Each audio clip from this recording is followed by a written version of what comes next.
Ito yung nakakamiss sa province life. Ang daming bunga ng mga puno. Kahit puno pa yan ang kapitbahay nyo, pwede mong pitasin. Marami dito guys, roguelas. Tapos meron pang libre, unlimited tubig sila dito. Grabe. Nandito nga kami ngayon sa Tarlac. Binisita namin yung isa kong sister kasi nasa Tarlac siya ngayon naninirahan. So, from Pitex kami, papunta rito sa Tarlac. Malapit na lang pala, May.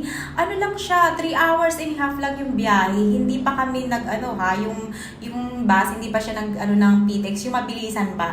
Ang pamasahe doon, mga 380 pesos, ang isa. So, okay na rin pala. Actually, first time lang namin mag-commute ng ate ko na papunta doon. Kasi nga, syempre, holiday ngayon. So, sabi ko, ito lang yung time natin na mag-banding-banding, na walang mga kasamang bagets. Ito talagang sisters banding lang ba. So, pagpunta nga namin dito, grabe, ang sarap maging province life ulit. Alam mo yun, maraming kapitbahay. Tapos, old back memories kami. Nakita ko yung mga old pictures ko. Just yung mga old pictures namin ni daddy na, ay, ang liit pa lang anak ko dyan, o yung pangalan. Tapos, ang payat-payat ko. So, ito yung bahay ng sister ko, yung pangalawa. And then, ito yung ate ko. Yung ate ko, na ignorante.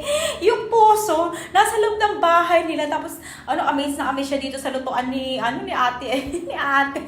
Meron siyang yung nasa ilalim yung, iba yung niya kahoy lang siya, pero ang ganda. Tapos may babuyan. Di ba, ito yung nakakamiss sa province. Tapos actually, meron silang unlimited yung tubig nila dito. Meron pala silang ginagamit ng ganitong motor. Tapos pwede siya magawa ng swimming pool na ganyan. Ang ganda, unlimited tubig. Tapos unlimited native pa yung mga kain mo. Tapos meron silang puno dito ng saraguelas. Ang daming bunga. At eto ang the best.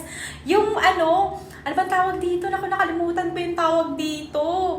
But comment nyo nga kung ano yung tawag dito. Grabe. Parang siya, yung parang ang daming bunga. Sinasawsaw pala nila to sa suka. Kasi maasim-asim siya. Ayun, naalala ko na. Bognay daw ang pangalan niyan, ha? Hindi pa alam kung ano sa Tagalog, pero sa kanila, Bognay yung pangalan niyan. Ang sarap niyang isawsaw sa suka. So, binigyan pa kami ng suka ng mga kapitbahay. Salamat po sa inyong hospitality at ang babait nila, May. Dito sa Tarlac, sa lugar ng sister ko. Tapos, yung suka nila. Sandamakmak yung bunga. Sa ayan, namitas ako. So, yun lang muna.